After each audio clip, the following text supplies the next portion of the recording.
Massacre. Massacre. Massacre. Massacre. Don't you love it? Welcome in, come, gather round and bask in the glorious vibrations of Massacre Radio, episode 22 no less, as we just keep pumping out bangers. Yeah, you guessed it, I'm your host, Membersonly Dave, and today we're talking about 3D printers. No, seriously, we really are. As a little bit later on in the show, I'll be joined by filmmaker Jessica Solce to discuss her newest film, Death Athletic, as she explores the world of 3D printing and profiles the rise of gun rights activist Cody Wilson. You know, with a name like that, Death Athletic, I kept getting it mixed up with that Metallica album, Death Magnetic. Death Athletic, Death Magnetic. I mean, come on.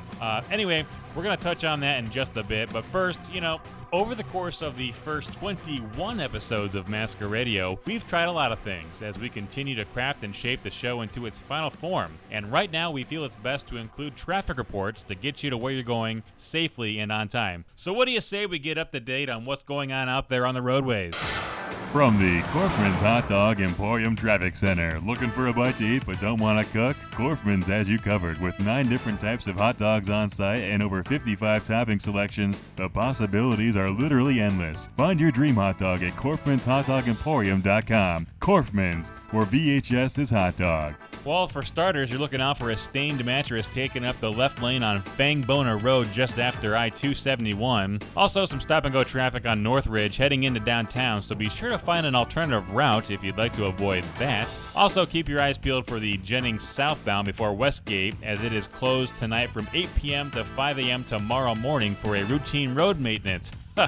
It's always something. Hey, this report is sponsored by Shame.org.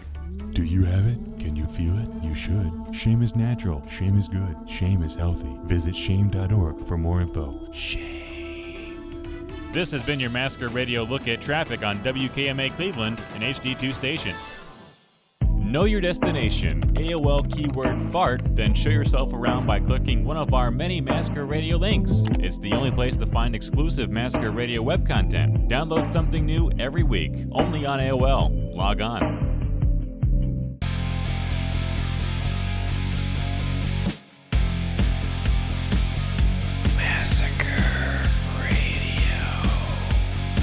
Back here on Massacre Radio, and today I'm joined by filmmaker Jessica Solce. Her latest film, Death Athletic, profiles Cody Wilson, a gun rights activist who came under fire and caused national controversy over whether or not he should be allowed to publish instructions on how to 3D print your own gun. Yeah, it was a national story, and Jessica was there rolling on the action the entire time. Jessica, thank you so much for your time today. How are we doing? Hi, very good. How are you? Doing well. Now, I know you've screened this film all over the world so far, New York, El Salvador, Portugal even. How's that been going for you? It was a lot of fun. We screened at the oldest cinema in Portugal, which I believe was built in 1904, and they just redid it, and it was fantastic. The sound in this place was amazing, so it was a lot of fun. Like I mentioned, the film centers largely around guns. What has the reception been like to the film in other places outside of the United States that don't have quite the relationship with guns like we do here in the States? You know what? We've had 4 large screenings, and I have been blessed that all of them, the receptions have been amazing. Audience are filled with questions. They are surprised. This is a 2A doc, but it's also a very heavy First Amendment doc, and people aren't expecting that. It has been great, to be honest. Just can't wait to do more. You heard me mention it in the intro there. This film is mostly about Cody Wilson and 3D printing guns, that whole thing. But why was it important for this particular story to be told? Sure. One of the major motivations to continue filming Cody was actually in my first film, No Control. But one of my massive motivations was that every time somebody did anything about him or 3D guns or the movement in general, they were very short, very biased pieces. And, I wanted something that was more complete, more intimate, understanding the morals and the ethics behind something, quote unquote, so crazy to do, so dangerous. Why would an individual even be prompted to, put such things out into the ether? That's why I wanted to do the film. In what ways have your views and personal beliefs on guns and or gun control changed upon completion of this project? Well, I was brought up in a culture where I understood and was taught how to use guns. So I've always been okay with that. In general, I also lived in New York for a long time, so it never even crossed my mind to have it because obviously it's almost impossible in New York City to have a gun. So how did it change? I understand a little bit more about what motivates a lot of people within the gun movement to make sure that their rights aren't constantly, as you say, infringed, right? Because especially right now, you can't go a day without somebody saying that something else needs to be taken away. And I definitely see this as, quote unquote, a battlefront where the two players, there's a constant interplay happening. And it's because people want guns to be gone. They just won't say that. The whole Cody Wilson story was popular and in the national headlines some 10 years ago. Why is it, do you think, this film hasn't reached a more mainstream audience yet? I mean, this was a big story. Well, it's very, very much not mainstream. This is like an intimate profile of someone that maybe 10 years ago the media was different, the climate was different. I think it would have sold very quickly. But in our climate right now, if you are making a film about somebody who is, deemed canceled or inappropriate or any of these other words that you go through, it's hard to get a platform because this is a self-distributed film. It's really about finding the audience, since streaming won't take it. And with streaming, you immediately have an entire audience at your feet to access. This film's uphill battle is literally getting eyes on the fact that this is a thing that can be seen, that is right out there. So that's the battle with this film. Now, I know you followed Cody around for the better part of 8 years, it says here, Jessica. Yes, the first time we filmed was in 2015 and the last time in January of 2022. Okay, so I got to ask you, what was the shooting schedule like for that 8 years? I mean, you didn't literally follow him around for 8 straight, or did you just join him for the juicy parts, or what was that like? No, I was just constantly following what was happening in the storyline, and we were just in touch.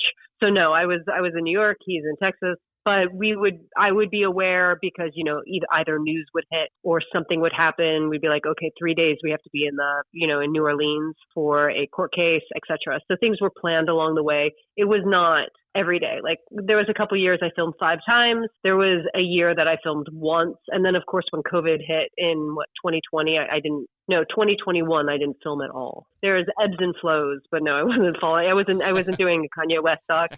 Jessica, we're going to pause real quick and come back after this quick check on your traffic, which is sponsored by Nathan Stabler. I've been a real estate investor for over 13 years, and I want to buy your house, especially if someone's been murdered there. Call me at 578-22513. That's 578-22513 to sell your house for cash.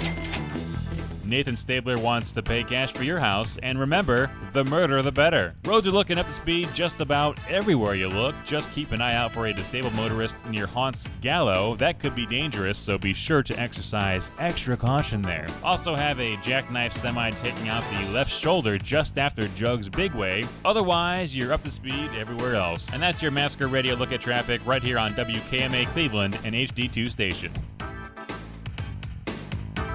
Hi, I'm Nathan Stabler, and I'm a real estate investor. I've got boatloads of cash, and I'm desperate to purchase your house. I'll buy any property. I buy condemned houses, drug activity houses, flop houses, bounce houses. I even buy murder houses. Has someone been brutally murdered in your house? I want it, and I'll pay cash fast. Do you have what I'm looking for? Call me at 578-22513. That's 578-22513 to sell your house for cash.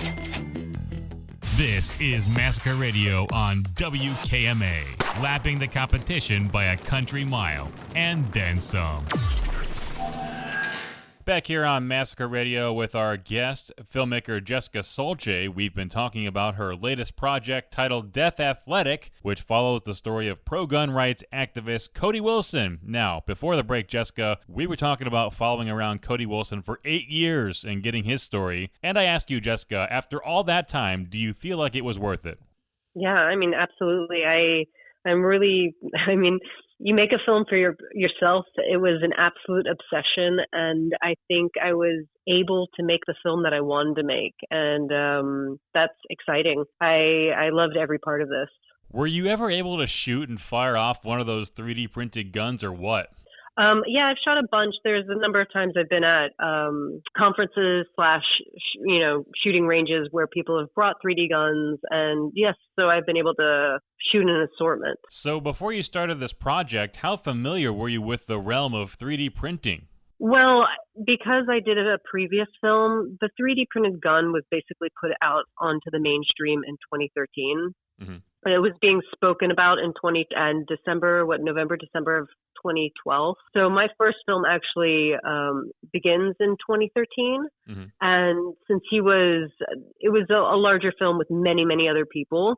So I've been around this world almost near the genesis of when the 3D gun was entering mainstream consciousness. So I've been in this world for 10 and a half years. What are some of the things you'd like to 3D print for yourself, though, if you haven't already? Anything fun or cool you have in mind? I have not 3D printed a single thing. No desire then, I take it, huh? No, I guess not. I've been around a lot of it, but no, I don't have a 3D printer or I've never printed a gun. Hey, that's fair. Jessica Solce is my guest. A few more questions, then we'll get you out of here. Jessica, I wanted to ask you about the merch, the promo items for this film. I saw there were some hats, but what were some other items available that were produced for it? Tell me you didn't stop at just hats, Jessica. No, hats, patches. What else do I have? Posters. It's quite fun to watch. And actually, I just, crazy enough, the DVD on Amazon is like number 84. Not the DVD, excuse me, the Blu-ray. The Blu-ray on Amazon is number 84. I was like, people still love Blu-rays. It's amazing. Wow. The fact that you called it a DVD, you are dating yourself a little bit there, Jessica. So bad. Born in 2010. No, I'm just kidding. Okay, so here on the show, we've discussed the Las Vegas Sphere a little bit, and it's kind of been like a recurring thing, you know. Are you familiar with the Sphere by chance, Jessica? I am familiar with it. Well, I mention it because it says here you are, in fact, friends with Darren Aronofsky, and he made an 18K film for the Sphere titled Postcard from Earth. I guess my question is, Jessica, do you have any intent on going to see the 18K Darren Aronofsky film at the Sphere? Oh my gosh, that's a good question. It does look like it's pretty amazing to watch in there. I've never been to Vegas. Maybe it's the time. Listen, if this doesn't get you out there, I don't know what will then, Jessica, because clearly David Copperfield and Wayne Newton weren't cutting it for you. It's true. It's not the gambling. Last question here about Darren Aronofsky, because as of today, this recording, I read online that he is directing an Elon Musk biopic for A24. Jessica, I know it's early, but do you have any impressions on this or any insight by chance? I mean, honestly, I just heard about that in the news and I was going to text him, but I'm sure it's real. And if Darren's going to direct it, that's going to be wild, because I'm sure you're familiar with his films. Yes. His films are dark. Yes. They're gritty. There's a sense of violence and everything. So that's going to be one hell of a wild film. Okay, but what about you as far as filmmaking goes? What's next? Anything you can speak of that you got coming down the pipeline? Interesting. Forming ideas now, but I have 2 docs that I want to start making in the new year, and we'll see if I get funding and, all those lovely things that can, get in line, and hopefully in the new year I'll start maybe 2 docs at the same time and not film for 8 years. If people would like to check out the film Death Athletic, where can they do so? Yes, I'm dating myself again. deathathletic.com. We'll give you all the links. It's always like there's links to buy direct from the filmmaker, which is always awesome because then you don't have to split with streaming. So you can buy direct from me. You can also buy in crypto if that's your thing. Whoa. Yeah, and then there's also links to where you can find it on Amazon and iTunes and Google. Absolutely check that out. I watched it today in preparation for this chat, and it did not disappoint. Jessica Solce has been my guest. She is a filmmaker. Be sure to check out her latest project titled Death Athletic. Jessica, thank you for your time today, and all the best to you and yours this holiday season. Thank you so much. Thank you for watching. Massacre Radio. Hey, thanks again to my guest, Jessica Solce, for joining me on today's show. You know, perhaps she can call in a favor and get Darren Aronofsky on the horn for a future show. Who says no to that? And who knows, maybe I can run into him if I too visit the Sphere, you know? A guy can dream, can't he? Anyway, thanks to you as well for listening to Massacre Radio. Coming up on the end of Season 2 nearly, just a few more episodes left. So until then, take care. I've been your host, Membersonly Dave, and I'll talk at you next week.